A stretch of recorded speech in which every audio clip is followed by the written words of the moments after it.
Olá a todos, de regresso então para resolver a questão 1.3 e ainda 1.4, ambas neste mesmo vídeo do grupo 4 do exame de Físico-Química A de 2017. A historinha é a mesma, o tal balão meteorológico que sobe na atmosfera, onde sabemos que a velocidade tem modo praticamente constante. A questão 1.3 diz-nos o seguinte: de acordo com o teorema da energia cinética, o trabalho realizado pela resultante das forças que atuam no balão é igual à variação da energia cinética do balão. Conclua, com base neste teorema, qual é a intensidade da resultante das forças que atuam no balão no deslocamento entre a posição A e a posição B. Apresente num texto a fundamentação da conclusão solicitada. Ou seja, com base no teorema da energia cinética, que nos diz o seguinte, que está no formulário, nos diz o trabalho da força resultante é igual à variação de energia cinética. Este é então o teorema da energia cinética, que podem encontrá-lo no formulário. Com base neste teorema, conclua a intensidade, qual é a intensidade da resultante das forças que atuam no balão entre as posições A e B. Bem, o teorema é este e com base neste teorema nós temos de tentar perceber qual é o valor da força resultante. Bem, teremos que escrever um texto. Eu vou colocando aqui alguns tópicos, não vou escrever mesmo literalmente, porque senão o vídeo ficaria um bocado chato. Estou-vos dando as ideias que teriam que colocar.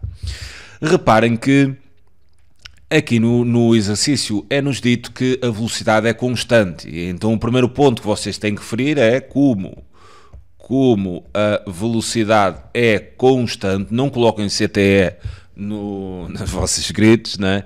Porque tem que escrever mesmo constante. Eu é que abrevio desta maneira. Como a velocidade é constante, então a variação de energia cinética ela é igual a zero. Isto é fácil perceber porque a energia cinética é igual ao meio da massa vezes a velocidade ao quadrado. A variação há de ser a energia cinética final menos a energia cinética inicial. Como a massa é constante e também a velocidade é constante, quer dizer que a energia cinética se vai mantendo sempre a mesma ao longo do tempo, não é? E como a energia cinética se mantém igual ao longo do tempo, então a variação há de ser zero. Ela não varia. Se é sempre a mesma, então não varia. Logo, a variação da energia cinética há de ser zero, sempre que a velocidade é constante e que a massa, obviamente, o objeto também se mantém constante. Então, reparem, como a velocidade é constante, então a variação da energia cinética é igual a zero. E pelo tal teorema da energia cinética, se a variação da energia cinética é igual a zero, então vocês diziam variação da energia cinética é igual a zero, vai implicar que o trabalho da força resultante seja também esse igual a zero pelo referido teorema. Ou seja, vocês teriam que escrever isto assim em primeiro lugar. Depois vamos bater então nesta ideia. Se nós sabemos que o trabalho da força resultante, esse trabalho é igual a zero e o trabalho da força resultante, pegamos então na forma do trabalho de uma força, há de ser então igual ao módulo da força vezes o módulo do deslocamento, vezes então o cosseno do ângulo que a força resultante há de fazer com o deslocamento em termos vetoriais, ou seja, o ângulo entre os dois vetores, o vetor força resultante e o vetor deslocamento. Se o trabalho da força resultante é igual a zero, né? Ou seja, se este produto entre estes fatores todos é zero, então alguém tem que ser zero. Ou seja, ou a força resultante é igual a zero, ou então o deslocamento é igual a zero, ou o cosseno daquele ângulo, né, é igual a zero. Isto aplicando então a lei matemática do anulamento do produto. Se o trabalho é dado pelo produto entre estes três fatores, a intensidade da força, o deslocamento e o cosseno do ângulo, e se esse produto é zero, alguém tem que ser zero. Alguém tem que ser zero. E agora reparem no seguinte, o deslocamento, se vocês vão de A até B, né, o deslocamento não pode ser zero. Vocês deslocaram-se de forma retilínea, sem mudanças de sentido, então o deslocamento não é zero. Ou seja, o deslocamento é diferente de zero. E agora reparem uma coisa, é que o cosseno do ângulo entre a força resultante e o vetor de deslocamento também é diferente de zero. E porquê é que é diferente de zero? Ok, vamos colocar aqui as forças, né, que estão em ação. Temos aqui, imaginem que esta bolinha é o balão. Que forças é que estão aqui em ação? Nós temos, obviamente, a força gravítica, o peso, né, que aponta para baixo. E agora reparem, o balão faz um movimento vertical de baixo para cima. E aqui não nos dizem para desprezar a resistência do ar, então há de haver resistência do ar. A resistência do ar é sempre uma força que se opõe ao movimento, então eu teria que colocar, se o movimento é de baixo para cima, a resistência do ar teria que se opor a esse movimento, ou então colocar aqui resistência do ar, e depois há uma força, né, que faz elevar o balão, que é a tal impulsão que vocês deram no nono ano pela lei de Arquimedes.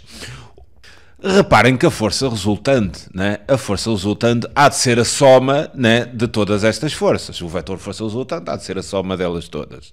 Ou seja, há de ser a impulsão mais a resistência do ar mais o peso.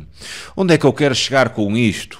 Eu quero chegar à ideia que a força resultante, visto ser a soma destas três forças, a direção da força resultante será necessariamente igual à direção do movimento. Eu não estou a falar no sentido. Eu não sei se esta força resultante depois vai apontar para cima ou para baixo, mas que terá a direção do movimento, terá. E então e isto tem que estar escrito como a força resultante, em termos vetoriais, o vetor força resultante tem a direção do movimento, então o ângulo e o deslocamento, obviamente, também tem a direção do movimento. Então o ângulo entre a força resultante e o deslocamento é necessariamente diferente de 90 graus, não é?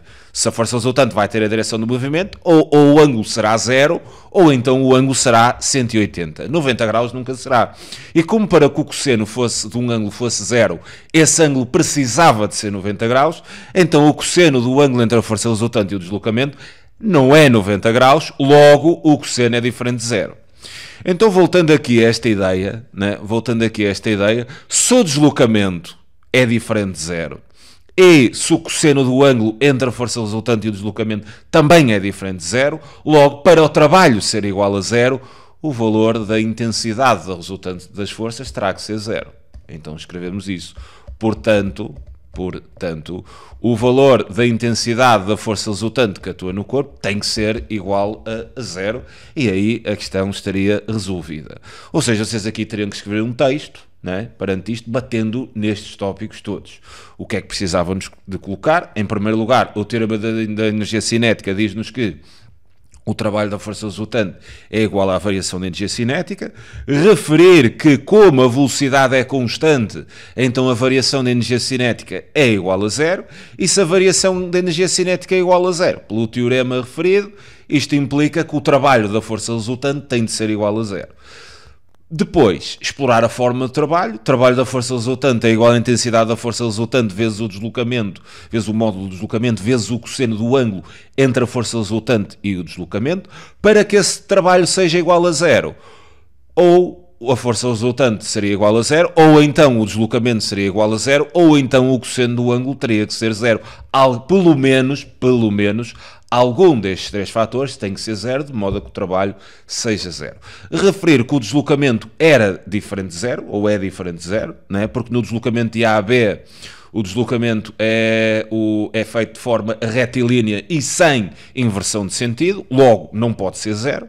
O ângulo entre a força resultante e o deslocamento também é diferente de 90 graus, porque a força resultante tem direção do movimento, ou seja, tem direção do deslocamento, tem a mesma direção do deslocamento, então o ângulo é diferente de 90 graus, logo, portanto, né, a força resultante terá que ser ela Para que o trabalho seja zero, terá de ser a força resultante a ser igual a zero, visto que os outros fatores eles são necessariamente diferentes de zeros. Seria isto que vocês teriam que escrever no texto relativamente à resolução da questão 1.3. Passemos agora à questão 1.4. Admita que o balão de massa 600 gramas, vou colocar aqui, massa é igual a 600 gramas, e nós em física, cuidado, em química trabalham com gramas, mas em física tem que ser com quilogramas. As unidades do Sistema Internacional para cálculos de energia e trabalhos e essa história toda tem de ser em quilogramas, então reduzam já, isto vai ser 0,600 quilogramas. Temos uma velocidade constante, né? Praticamente constante, é para assumir que é constante. Estamos a dizer que é praticamente constante, é para assumirem que é constante. Né? Temos uma velocidade constante e igual a 5,8 metros por segundo e demora, ou seja, temos aqui um intervalo de tempo para viajar de A até B igual a 45 segundos. Calcula então a soma dos trabalhos realizados pelas forças não conservativas que atuam no balão nestas posições, ou entre estas posições A e B. Bem, há algumas maneiras distintas de resolver este problema. Eu vou resolver da forma que acho mais globalizante. Ou seja, o que é que eu quero dizer com isto? Eu vou resolver da forma mais abrangente. Ou seja, com a estratégia que podiam encaixar esta estratégia no maior número de exercícios possíveis. Claro que aqui neste exercício há algumas particularidades que podiam ser resolvidas de outra maneira, se calhar até mais simples. Mas é só neste exercício, devido a estas ideias mais específicas, particulares neste caso. Outro caso, não poderiam resolver dessa maneira e teriam que resolver com outra estratégia. Ou seja, eu vou passar esta estratégia mais abrangente e vou-vos dando assim algumas ideias. Neste caso até se podia ir desta forma. Então, para calcularmos a soma do trabalho das forças não conservativas, nós podemos aplicar uma ideia que foi dada no 10º ano, que nos diz que o trabalho das forças não conservativas, não abreviam isto em exame, escrevam mesmo forças não conservativas, ele é igual à variação da energia mecânica. Isto foi uma ideia que foi dada no 10º ano. Ou seja, nós podemos trabalhar o trabalho das forças não conservativas calculando a variação de energia mecânica do sistema. Bem, aqui um pequeno à parte para vos falar o que é uma força conservativa e o que é que são forças não conservativas, dando alguns exemplos. O peso é um exemplo de uma força que é conservativa. E porquê é que o peso é uma força conservativa e o que é que define então uma força conservativa? Diz-se que uma força é conservativa se o trabalho dessa força não depender da trajetória. E o trabalho do peso ele não depende da trajetória. Neste caso do balão, como já vimos na questão 1.1, onde nós pensamos no trabalho do peso como o simétrico da variação de energia potencial aqui entre as posições C e D. Ou seja, o trabalho do peso entre as posições C e D há de ser o mesmo se a trajetória for direta, ou se o balão fizesse isto, ou se o balão fizesse isto, ou se o balão andasse para aqui assim aos S, né? O trabalho do peso ele seria sempre o mesmo, porque o trabalho do peso não depende da trajetória descrita, apenas depende da variação das alturas, obviamente da massa e também da aceleração da gravidade, mas da trajetória não depende, é isso que define uma força conservativa. São forças cujo trabalho não depende da trajetória. Já as forças não conservativas são forças cujo trabalho depende da trajetória. Por exemplo, a força de atrito é um exemplo de uma força não conservativa, a resistência do ar também é uma força não conservativa, a impulsão também é uma força não conservativa e teremos aí mais exemplos. Voltando aqui ao exercício, nós podemos, segundo esta ideia, que foi dada no 10º ano, não está no formulário, penso eu que não está no formulário, mas vocês podem aplicar, não há problema nenhum, pertence ao programa do 10º ano, e o trabalho da força não conservativa, que é o que nos estão a pedir aqui no problema, eu vou determinar esse trabalho através do cálculo da variação da energia mecânica entre entre as posições A e B, porque nós queremos o trabalho dessas forças não conservativas entre as posições A e B. Para calcularmos a variação de energia mecânica entre as posições A e B, eu posso então calcular a variação da energia cinética entre as posições A e B, mais a variação de energia potencial gravítica entre a posição A e B. Isto é preciso registar o que eu vou dizer a seguir. E tem que ficar registado. Vocês não podem aqui chegar e meter zero. Terão que justificar esse passo. Ou seja, como a velocidade é constante, então a variação de energia cinética entre as posições A e B é igual a zero. Ou seja, para vocês cortarem isto sabendo que a velocidade é constante, têm de dar alguma justificação. Podem chegar ali a cortar e sem dizer nada. Terão que dizer isto. Perante isto, percebemos que a variação de energia mecânica há de ser simplesmente igual à variação de energia potencial, né, gravítica, entre as posições A e B.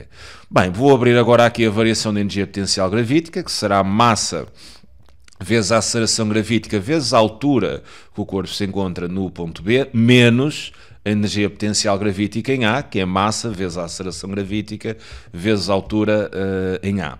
Vou colocar então aqui o produto entre a massa e a aceleração gravítica em evidência porque são constantes, né?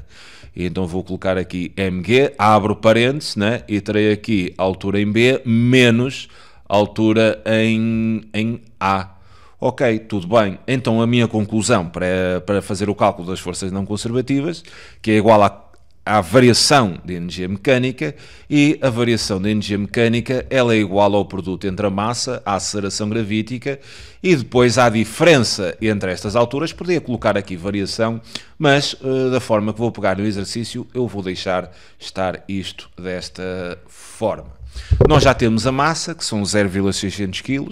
A aceleração gravítica no formulário está então este valor, que é 10 metros por segundo ao quadrado. Aqui apenas tenho que calcular a diferença entre as alturas. Como é que eu vou determinar a diferença entre estas alturas? Porque falta isso para finalizar o exercício. Vou pegar aqui num diapositivo limpo e vou então propor-me, ou seja, a variação da energia mecânica, ela é igual a massa vezes a aceleração gravítica, altura em B menos altura em A. Eu sei que a velocidade é constante e é igual a 5,8 metros por segundo, e eu quero determinar a diferença, né, entre estas alturas. E sei que o intervalo de tempo para percorrer as posições A e B, penso eu que eram 45 segundos. Exato, são 45 segundos. Como é que eu posso encontrar então esta diferença entre as alturas? O que eu vou aplicar aqui são as leis, ou a lei do movimento de Newton para as posições. Lei que vocês têm isto no formulário, xt é igual a x0 mais v0t mais 1 meio de at quadrado. Eu vou então pegar aqui nesta equação do movimento escrita por Newton e vou adaptar a esta situação. Vou então fazer aqui a definição do meu referencial. Para o meu referencial, o sentido positivo há de ser então o sentido de baixo para cima. E vou então fazer a adaptação desta equação para este caso. Então visto assim num eixo vertical, em vez de xt, eu vou escrever yt, que há de ser então igual a y0. Reparem agora, o corpo vai a subir, a velocidade aponta sempre no sentido do movimento. Então, se o corpo vai a subir, a velocidade apontará para cima, ou seja, o sentido da velocidade é o sentido positivo da forma como eu fiz a definição.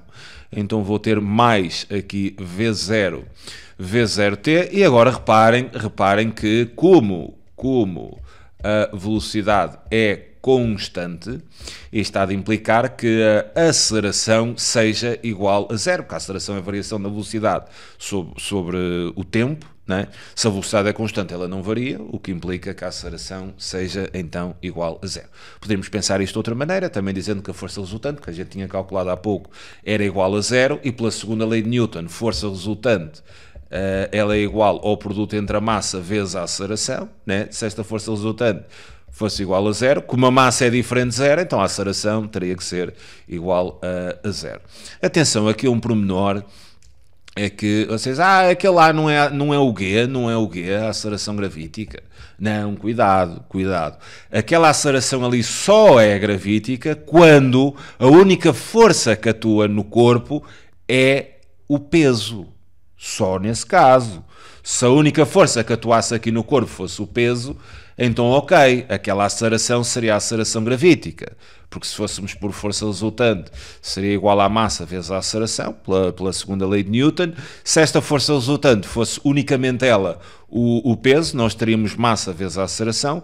Como o peso é massa vezes a aceleração gravítica igual a massa vezes a aceleração, cortavam as massas e então tinham que a aceleração seria a aceleração gravítica. Mas isto é só para o caso da força resultante unicamente ser o peso. Se vocês tivessem aqui mais forças em ação, né? E se a força resultante fosse diferente do peso, podiam ter mais forças em ação, mas elas até se cancelarem e a força resultante sobrava só o peso, aí tudo bem. Mas se a força resultante não for só o peso, a aceleração já passa a ser diferente da aceleração gravítica. E aqui é mesmo, nós temos ainda a impulsão e teremos ainda a resistência do ar. Por isso, cuidado ali naquela aceleração, dizerem que é a aceleração gravítica. Só é verdade se a força resultante for igual ao peso e só apenas nessas circunstâncias. Bem, a aceleração é zero, então, adaptando aqui a equação de Newton da lei das posições a esta ideia, seria isto. Eu agora vou aqui substituir os valores que tenho e tenho então que yt seria igual a y0 mais v0, que seria 5,8t. Agora reparem, inicialmente o corpo está na posição A e passados 45 segundos ele está na posição B. Então vou fazer aqui estas definições. YA, né? A posição A corresponde ao tempo igual a 0, então corresponde a y0, YA será o meu y0, e quando o tempo for igual a 45 segundos, né, o y de 45 segundos, né, há de corresponder à posição B. Né? Então eu vou fazer aqui esta substituição, eu vou colocar aqui y de 45 segundos, ou seja, a posição aos 45 segundos. Isto aqui será então a posição B, que será a minha altura B, né? Há de ser igual a y0, que há de ser a minha posição A, mais 5,8 vezes então o tempo, que seriam 45 segundos. Visto que y0 é a minha posição A, se eu passar para o primeiro membro, eu vou obter a seguinte equivalência. Vou ter aqui yb menos ya, há de ser igual a 5,8 vezes 45, que dá 261 metros. Então, com isto, encontrei a diferença entre a altura B e a altura A. Como a variação da energia mecânica é igual ao produto entre a massa, a aceleração gravítica e a variação destas alturas, eu sei que a variação destas alturas são 261 metros, o exercício está morto. Onde é que vocês poderiam acelerar esta ideia? Vocês, neste caso, poderiam dizer que a velocidade seria igual a ΔX, né, sobre ΔT. Vocês tinham que a velocidade era igual a 5,8 e tinham que a variação de tempo seriam 45 segundos, né? Então ΔX seria igual a V vezes ΔT e achavam logo este valor sem sequer pegarem aqui nas equações de Newton. Mas isto que está aqui calculado é preciso ter algum cuidado, nem sempre vocês podem fazer isto, vocês só podem aplicar esta ideia quando esta velocidade é constante, porque isto aqui não é a forma da velocidade, isto é a forma da velocidade média. A velocidade média é igual ao deslocamento sobre o intervalo de tempo. Agora, como a velocidade ela é constante, então a velocidade média há de ser igual à velocidade em cada ponto, porque é sempre a mesma. Se vocês andarem sempre a 60 km por hora, a vossa velocidade média é necessariamente 60 km por hora. Se a velocidade variasse, se houvesse aqui uma variação de velocidade, vocês não podiam aplicar o deslocamento, introduzindo ali um valor da velocidade. Cuidado, porque a velocidade variava, né? Se ela variava, qual era o valor que vocês introduziam ali?